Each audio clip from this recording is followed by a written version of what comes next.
और ईद उल फित्र पर पाकिस्तान रेलवेज की जानिब से मुसाफिरों के लिए 42 खुसूसी ट्रेनें चलाई जा रही हैं।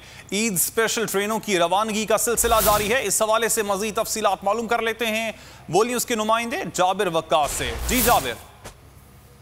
जी बिल्कुल, मुल्क भर में जो है वो लोग अपने आबाई इलाकों में, आबाई घरों में जो है वो जाकर ईद मनाने के लिए जो है वो ट्रेन का सफ़र अख्तियार कर रहे हैं। क्योंकि कल से पंजाब भर में जो है वो बसें तो 6 बजे से बंद हो चुकी थी, लेकिन अब जो है वो ट्रेन का सफ़र जो है लोग अख्तियार कर रहे हैं। यहाँ पर ज़्यादातर अफराद से जब हमने बात की तो उनका ये कहना था कि ऑनलाइन उन्होंने अप्लाई किया हुआ था टिकट के लिए। कुछ अफराद थे जिन्होंने फौरी तौर पर यहाँ पर आकर टिकट लेने की कोशिश की और उनको तकरीबन 20 से 25 मिनट या आधा घंटा जो है वो लाइन में लगना पड़ा और फिर उसके बाद उनको जो है वो अपनी गाड़ी की जो है वो टिकट मिली। और इस वक्त जो मेरे पीछे आप ट्रेन देख रहे हैं, तो ये जो ट्रेन है ये लाहौर से रावलपिंडी जाने वाली ट्रेन है और ये इसमें भी काफ़ी ज़्यादा मुसाफिर हैं, लेकिन इन मुसाफिरों को SOPs के तहत बिठाया गया है और जो टोटल 100% है उसमें से 70% गुंजाइश के मुताबिक जो है वो मुसाफिरों को बिठाया जा रहा है ताकि इसमें जो है वो रश क्रिएट ना हो और यहाँ पे कोरोना ना फैले। जाबिर, बहुत शुक्रिया आपका।